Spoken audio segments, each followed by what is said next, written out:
Masakit sa akin ang sabihin ang sorry sa inyong lahat. I-explain ko na lang. Kasi alam nyo, kahit saan ako pumunta, sabihin ko sa inyo, sa Samar, ito talaga mga maalala ko eh. Samar, Pangasinan, Batangas. Dito sa Mindanao, sure na moingon na siya, moingon na gina sila o imuhaning sala tanan. Wa na nay lali sa Mindanao. Bago lang, saan yun? Bago lang. Parang kahapon ba yun? Ay, kahapon! Kahapon! Kasi dinala ko yung guest ko sa Disneyland. So na ay mga taga Cebu. Ana ang mga taga Cebu. Kibaw ba ka inday sana no? Nabudol ba may tungod nimo?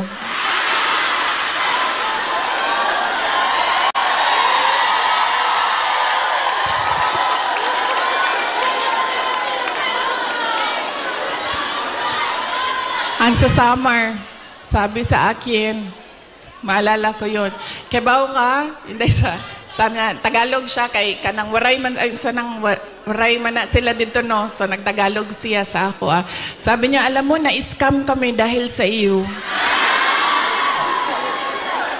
Lalaki pa, ito siya niya, senior ba? So, wa na lang yun ko, ni ko, na lang ko, pasensya na, sir. Pasensya na. So, akala ko kasi, ito na naman tayo sa maling akala.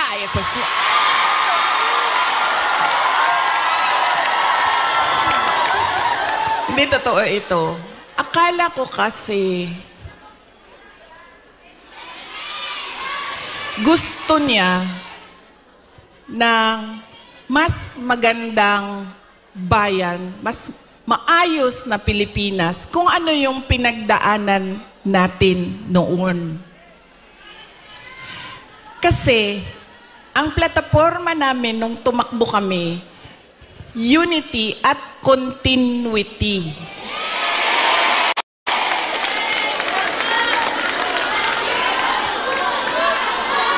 Nabudo lagi.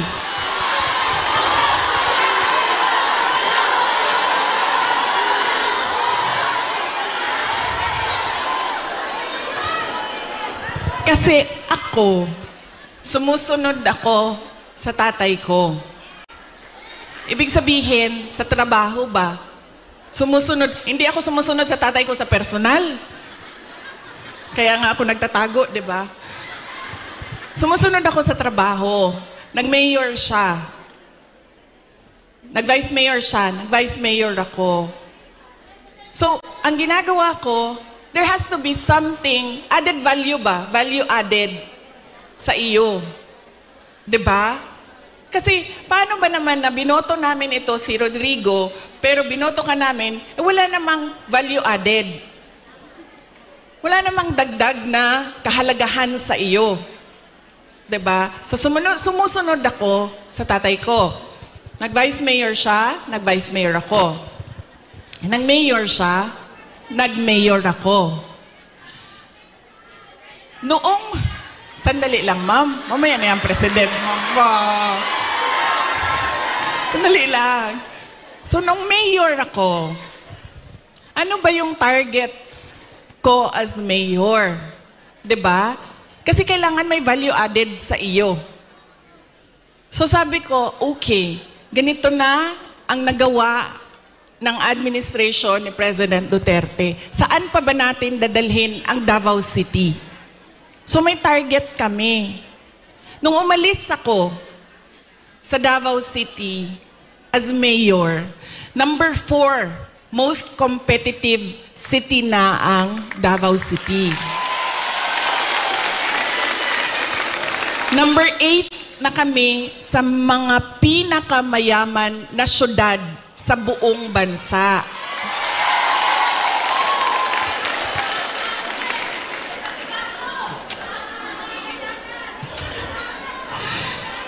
Insurgency-free na ang Davao City. Alam nyo, buong term ni PRD, hindi niya natapos talaga yung problema ng Pakibato.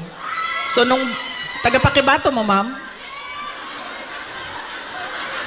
Mobi again na ingon ni PRD, siya mag-NPA lang ka sa Pakibato, ikaw kalaban sa mga sundalo.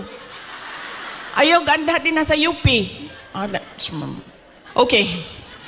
Diba? Hindi niya natapos. And sa akin, meron kasi insidente doon na ako ang mayor, namatay yung opisyal, na napagalitan ako ng nanay. Tiga Visayas yung pamilya. Kausap ko siya sa phone, sabi ko, ma'am, pasensya na, namatay yung anak mo, ganyan. Napagalitan niya ako. So sinabi ko, sige, tapusin natin yan. So tinapos namin.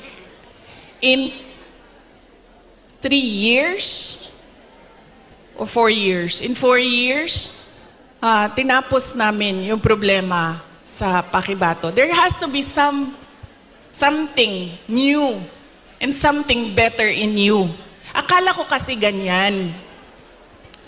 Dito ko lang naintindihan na hindi pala lahat ng tao pareho ko mag-isip. Yun yung naging problema. So yun yung kailangan ko ihingi ng pasensya sa inyong lahat. Dahil sabi nga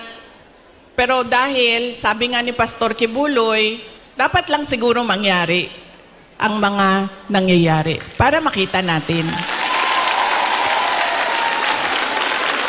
Kawawa lang siguro ang mga tao, ang bayan, pero if we talk about the divine, maybe there is a reason for what is happening. So yun yun. Ngayon, pipili na naman tayo ng mga opisyal ngayong Mayo. Ano ba ang problema natin, mga botante? Ang problema sa atin, ang pinipili natin ay paulit-ulit ba? Pabalik-balik lang. Mahilig tayo sa sikat. Mahilig tayo sa magaling kumanta, sumayaw dito sa stage.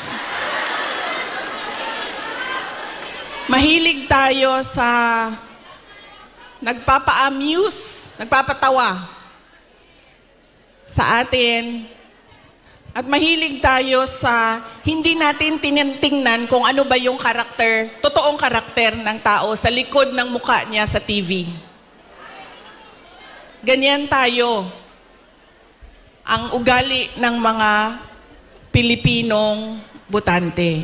Kaya siguro dapat sa darating na halalan, pag-isipan na natin ang ating iboboto. Sabi ko nga sa inyo, nadala na ako, na-scam na ako, nabudol na ako. Hindi ako mag-endorso ng kandidato. Kasi baka pagkatapos ng eleksyon, sasabihin nyo na naman, na-scam ba yamin day Sara dahil sa iyo? Ang gagawin ko para sa inyo, sasabihin ko, ano ba ang kailangan nating gawin as voter? Ano? Una, huwag natin ibenta ang boto natin. Diba? Ngayon, legitimate na ang vote buying. Nakatago siya sa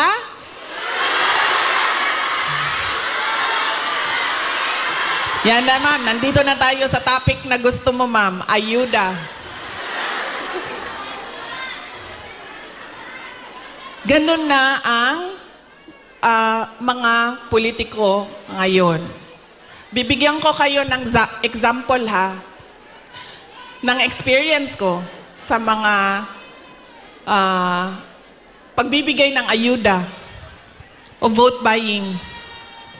Noong barangay election na nakaraan, bago lang, tinanong ko yung isang kaibigan ko, ano bang ginagawa mo na suporta sa barangay candidates? Tapos sabi niya, ang ginagawa ko, humihingi ako ng tupad at AIX at binibigay ko sa mga barangay captain para ibigay nila sa supporters nila. So sabi ko sa kanya, okay, hindi ko magawa na ganyan yung suporta na ibigay ko sa mga local barangay candidates. Pero totoo yan. Hindi man pinag-uusapan, pero totoo yan na nangyayari. Nakikita nyo yan. Nakikita nyo yan doon sa mga probinsya ninyo. Kaya ang una, huwag natin ibenta ang boto. Pangalawa, pag tumingin tayo ng kandidato,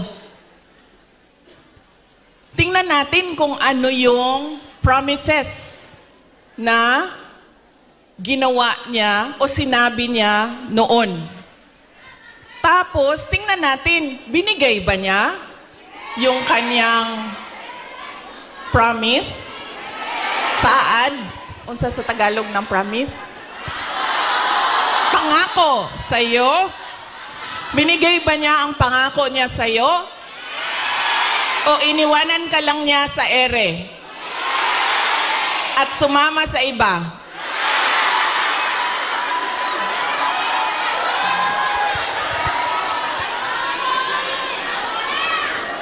Ganyan. Ang pangalawa, na kailangan natin isipin. Itong kandidato na ito, paulit-ulit ko na to binoto, Ano ba sinabi nito noon? Ano bang nagawa niya? Ano bang rason niya? Bakit hindi niya nagawa? At ano yung mga totoong nakikita ko na nagawa na? Yan yung pangalawa. Pangatlo, ito talaga. Wala sa buong mundo ang makakakontra sa akin, kahit isa, nito. Dahil ako ay produkto din ng political dynasty. Galing ako sa pamilya ng mga politiko. Ang lolo ko, governor ng undivided Davao. Cabinet member ni Marcos Sr. Ang tatay ko, vice mayor, mayor, president. Mga kapatid ko, mga politiko din. Hindi dahil Duterte ang apelido, ay iboboto na ninyo. Kailangan pag-isipan din natin. Duterte ito, pero ano ang maitutulong niya sa bayan? Ano ang magagawa niya para sa bayan? Kaya hindi pwede na pabalik-balik lang na apelido ang binoboto natin. Kailangan yung anak, yung apo, yung asawa, kapag tumayo sa harap ninyo, ay meron siyang sinasabi. Hindi yung tatayo siya at dahil Duterte siya, kakanta na lang siya para sa inyong lahat. Pangako sa'yo. Diba? Hindi pwede.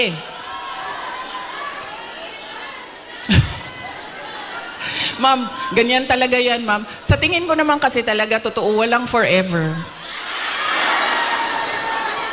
Kaya darating talaga ang punto na iwanan ka talaga. Si Ma'am Gemma, ay, shh daw. Shh.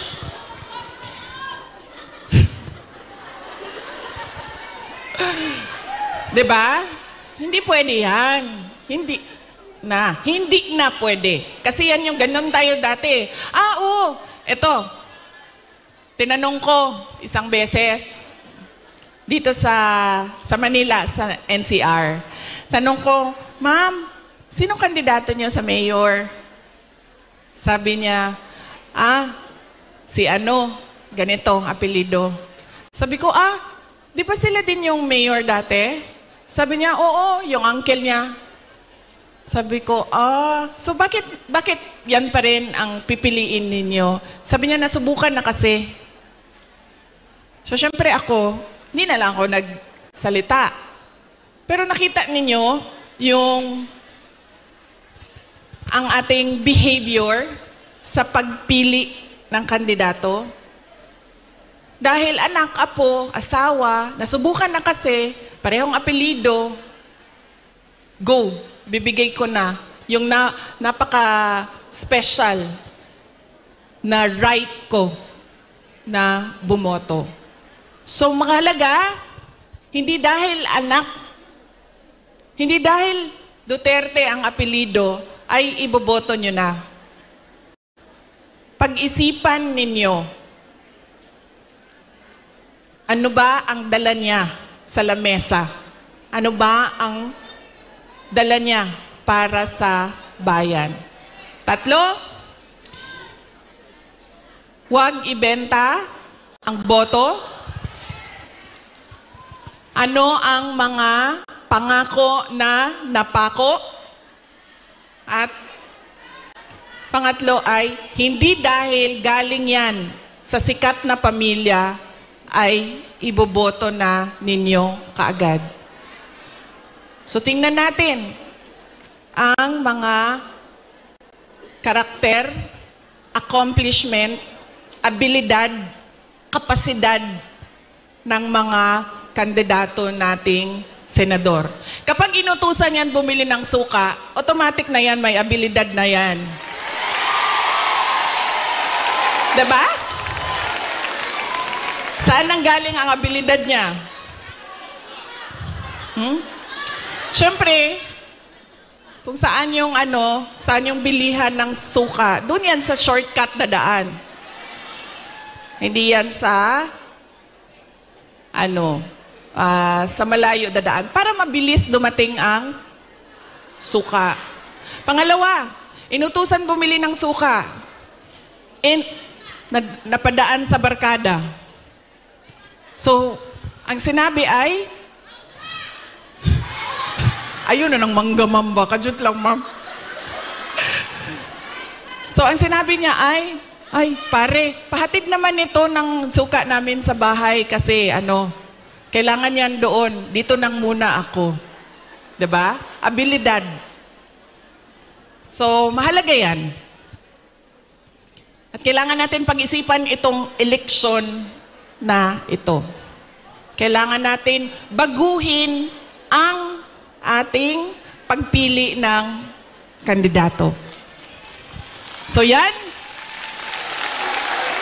ang aking mensahe para sa inyong lahat ngayong araw na ito.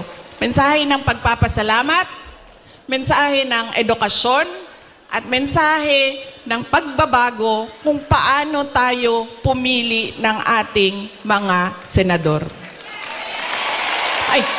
Hindi lang senador, governor, mayor, lahat ng ating mga public officials. So yan po ang aking, ilang oras yun, ma'am? 1 hour? 1 hour na mensahe sa inyo. Sana ay, alam nyo, gusto ko lumapit sa inyo. Kasi gusto ko personal yung pagpapasalamat. Kaso pwede ba na wag tayo magkagulo? Kasi kanina sa labas, nasisigawan na ako ng pulis.